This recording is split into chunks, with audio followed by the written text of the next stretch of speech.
조 바이든 대통령이 퇴임을 50일 남겨두고 아들 헌터를 전면 사면해 거센 비난과 파문이 일고 있습니다. 트럼프 2기에서는 공적 부조를 받은 외국인들에 대해선 이민 비자 신청을 기각할 수 있는 복지 혜택 제한 조치를 재개할 것으로 예고하고 있습니다. 블랙 프라이데이와 사이버 먼데이까지 연일 판매 신기록 행진을 기록해 연말 총 매출이 1조 달러를 돌파할 것으로 기대되고 있습니다. 미 전역의 수돗물에서 이전에 알려지지 않았던 화학물질이 발견되면서 식수안전과 건강에 대한 우려가 커지고 있습니다. 휴대폰을 과다 사용하는 청소년은 불안과 우울을 경험할 가능성이 더 높은 것으로 나타났습니다. 시청자 여러분 안녕하십니까? 워싱턴 뉴스 투데이입니다.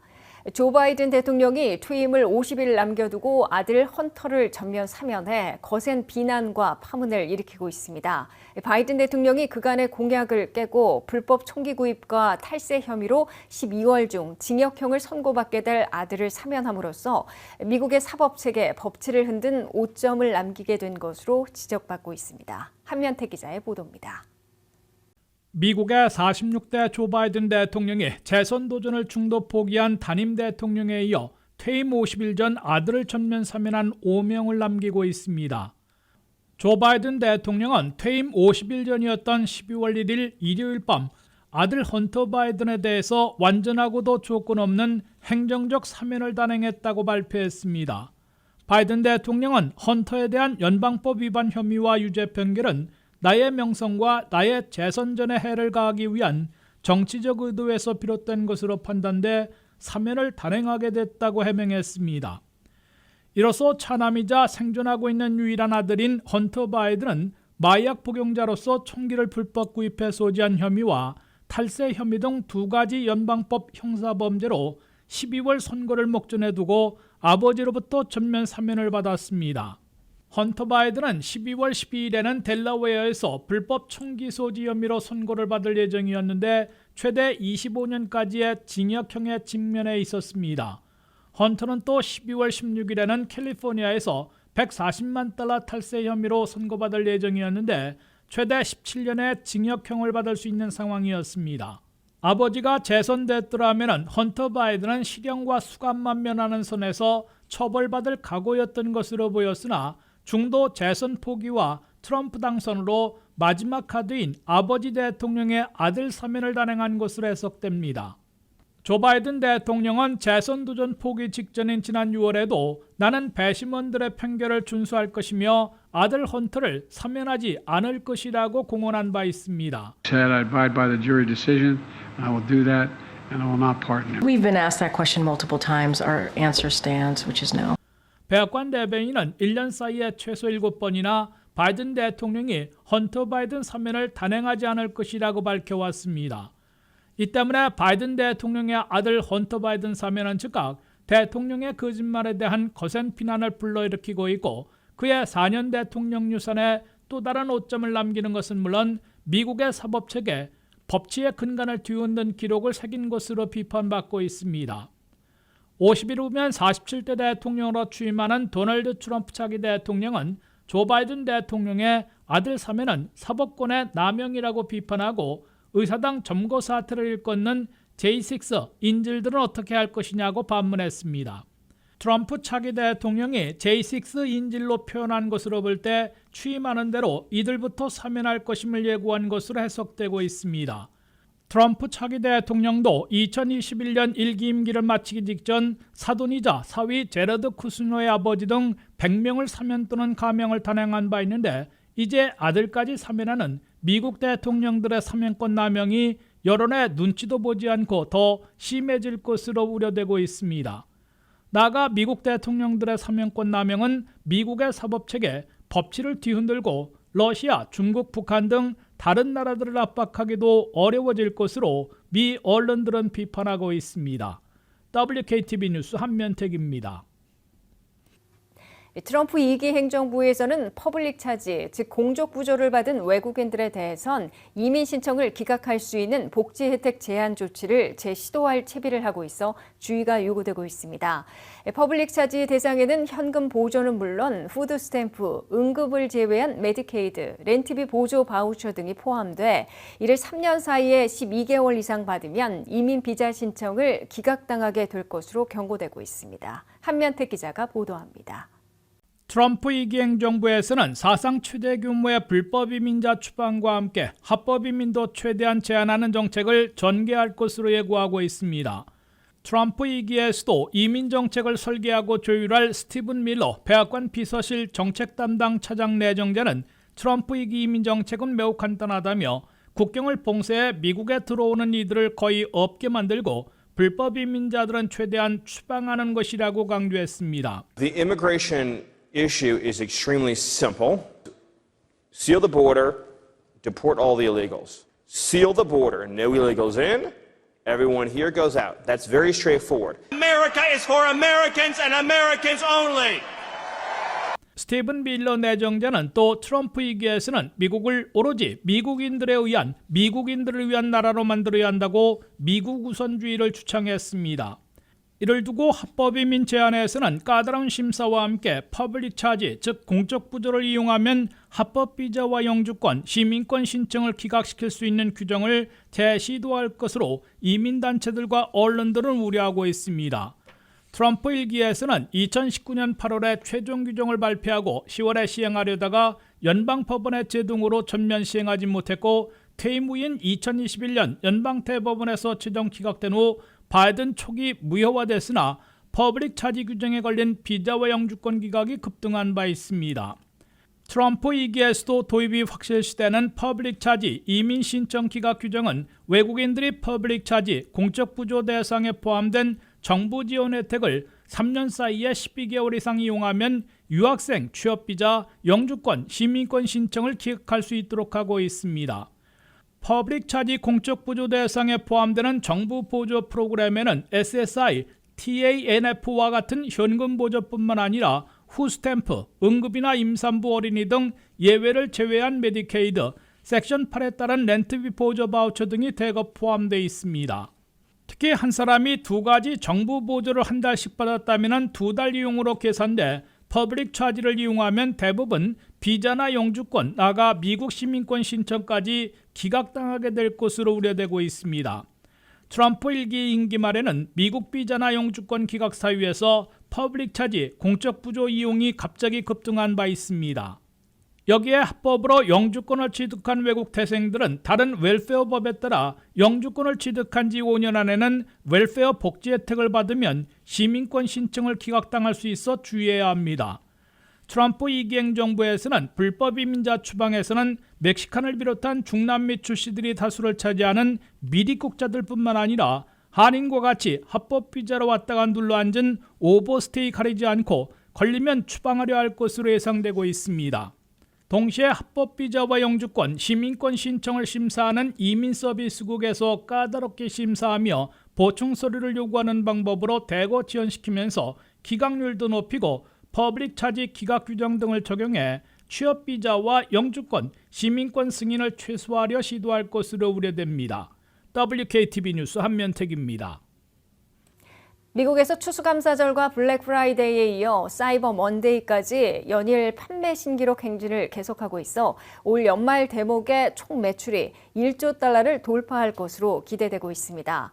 스마트폰 결제가 대세로 나타난 가운데 블랙 프라이데이 하루에만 110억 달러를 판매해 전년보다 10%나 급증했고 사이버 먼데이에는 그보다 많은 132억 달러 매출을 기록할 것으로 예고하고 있습니다. 내일을 걱정하지 않고 지갑을 열고 있다는 미국민들이 올 연말 대목에도 뜨거운 쇼핑 열기를 보이고 있습니다. 단지 매장 쇼핑에서 온라인 쇼핑으로 더 기울고 특히 스마트폰으로 주문하고 결제하는 방식이 대세로 자리 잡고 있습니다. 게다가 트럼프 2기 첫날부터 관세를 부과하면 주요 수입품들이 최대 40%나 급등할 것이라는 경고를 내세운 업계의 판촉과 소비자들의 우려가 맞물리면서 상당수 전자제품과 가전제품, 의류와 신발 등이 불티나듯 팔리고 있습니다.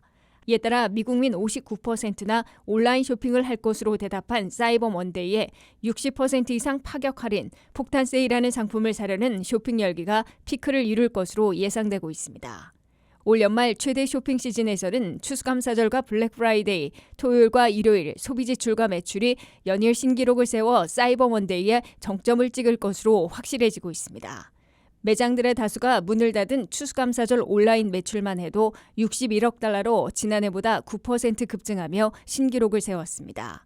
최대 쇼핑 인파가 몰린 블랙 프라이데이 하루에 110억 달러어치가 판매돼 전년보다 10%나 늘어나며 역시 신기록 행진을 이어갔습니다.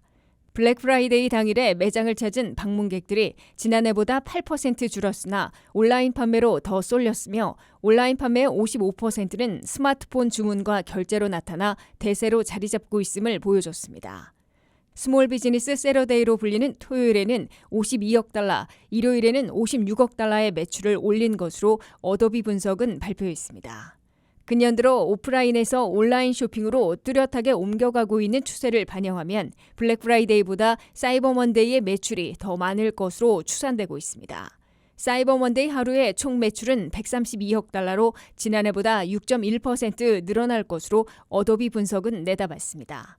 여기에 대선 후의 경제 개선 기대와 관세에 따른 가격 인상 전에 사려는 미국민 소비자들이 바우 나우 페이 레이터를 이용해 예상보다 더 많이 사고 있어 신기록을 갈아치울 것으로 보입니다. 전미소매연맹은 11월과 12월 두 달간 올 연말 대목의 총 소매 매출이 9,890억 달러로 지난해보다 3.5% 늘어날 것으로 내다봤으나 연일 신기록 행진을 본 다수의 분석기관들은 처음으로 1조 달러를 넘어설 것으로 기대하고 있습니다. 미 전역의 수돗물에서 이전에 알려지지 않았던 화학물질이 발견되면서 식수 안전과 건강에 대한 우려가 커지고 있습니다. 이 화학물질은 식수 소독제인 클로라민을 사용하는 수돗물에서 검출됐는데 아직 독성 여부는 확인되지 않았지만 공중보건 위험을 평가하기 위한 추가 연구가 필요하다는 지적이 나오고 있습니다. 류령아 기자의 보도입니다. 미국 전역에서 수돗물을 소독하는 데 널리 사용되는 클로라민. 그런데 이 클로라민이 분해되면서 생성된 새로운 화학물질이 수돗물에서 검출됐습니다. 과학저널에 발표된 연구에 따르면 연구진은 클로라민으로 처리된 10개 식수 시스템의 40개 샘플에서 클로로니트라마이드 음이온이라는 화합물을 발견했습니다. 이 물질은 기존 소독 부산물 규제 한도인 리터당 60에서 80 마이크로그램을 초과해 약 100 마이크로그램에 달하는 수치로 측정됐습니다. 문제는 이 물질의 독성 여부가 아직 명확히 규명되지 않았다는 점입니다. 연구진은 해당 화합물이 건강에 미치는 영향을 평가하기 위해 즉각적인 독성 연구가 필요하다고 강조했습니다. 클로라민은 병원균을 효과적으로 제거하기 위해 1세기 이상 사용돼 왔으며 현재 미국 인구의 약 3분의 1이 클로라민으로 처리된 수돗물을 사용하고 있습니다. 연구저자들은 기존 염소 소독제도 소독 부산물 문제로 논란이 있었던 만큼 수돗물 처리 방식을 전반적으로 재검토할 필요가 있다고 말했습니다. 이 물질이 독성이 있는지는 아직 확실하지 않지만 수질 전문가들은 이번 발견이 물 처리 시스템의 안정성을 다시 한번 점검하는 계기가 될 것이라고 강조했습니다. 토목 및 환경공학 전공 다니엘 맥커리 교수는 이번 발견은 물 공급 시스템을 개선하고 수질 안정성을 높이는 데 중요한 경각심을 주고 있다며 독성 여부와 관계없이 연구와 재평가가 필요하다고 지적했습니다. 만약 수돗물에서 이 물질에 대한 우려가 있다면 활성탄 필터를 사용하는 것이 하나의 대안이 될 수 있습니다. 연구진은 브리타 필터와 같은 탄소 기반 필터가 이 물질을 제거하는 데 효과적인 가능성이 높다고 밝혔습니다. WKTV 뉴스 류령아입니다. 청소년들이 20년 전에 비해 우울증을 경험할 가능성이 50% 더 높은 것으로 나타났는데요. 이렇게 청소년들의 우울증이 증가한 주요 원인은 휴대폰 과다 사용과 연관이 있는 것으로 조사됐습니다. 김미연 기자의 보도입니다. 매일 4시간 이상 휴대폰을 사용하는 청소년은 불안과 우울증을 경험할 가능성이 더 높습니다. 국립건강통계센터에 따르면 2021년 7월부터 2023년 12월까지 12세에서 17세 청소년의 절반 정도가 매일 4시간 이상 휴대폰을 사용했습니다. 22.8%는 매일 3시간, 17.8%는 2시간, 6.1%는 1시간, 단 3%만이 1시간 미만으로 나타났습니다. 같은 기간 동안 매일 4시간 이상 휴대폰을 사용한 청소년 4명 중 약 1명이 지난 2주 동안 불안 또는 우울증 증상을 경험했습니다. 4시간 미만인 청소년의 경우 불안과 우울증 증상이 각각 12.3%와 9.5%로 감소했습니다. 최근 몇 년 동안 청소년의 정신건강에 대한 우려가 커졌는데 이들 사이에서 휴대폰 과다 사용이 급증했기 때문입니다. 청소년은 20년 전보다 주요 우울증을 경험할 가능성이 50% 더 높고 자살할 가능성은 30% 더 높습니다. 10대들이 비교육적 이유로 매일 휴대폰을 소비하는 평균 시간은 8시간 30분입니다. 휴대폰 사용 시간은 남학생과 여학생이 대체로 비슷했지만 흑인 청소년과 대도시에 거주하는 청소년은 다른 집단에 비해 매일 4시간 이상 휴대폰을 사용할 가능성이 더 높았습니다. 백인 청소년은 흑인 청소년에 비해 화면 시간과 우울증, 주의력 결핍, 과잉 행동 및 반항적 도전 증상 간에 유의하게 더 강한 연관성을 보였습니다. 또한 아시아계 청소년에 비해 화면 시간과 우울증 증상 간에 더 강한 연관성을 보였습니다. 특히 휴대폰 과다 사용은 청소년 이전인 9세에서 10세 어린이가 정신질환 증상을 보일 가능성이 커지는 것으로 드러났습니다.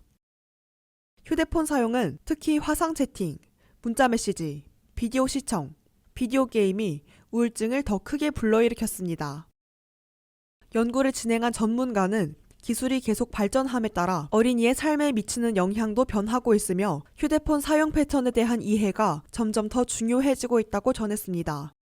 또한 소셜미디어에 더 많은 시간을 보내는 것이 불안, 우울증과 관련이 있다는 것은 놀라운 일이 아니라며 정신건강 문제로 어려움을 겪고 있는 사람들은 증상에 대처하기 위해 소셜미디어에 의지할 가능성이 더 높다고 덧붙였습니다. WKTV 뉴스 김미현입니다. 이상으로 워싱턴 뉴스투데이를 마치겠습니다. 시청해주신 여러분 고맙습니다.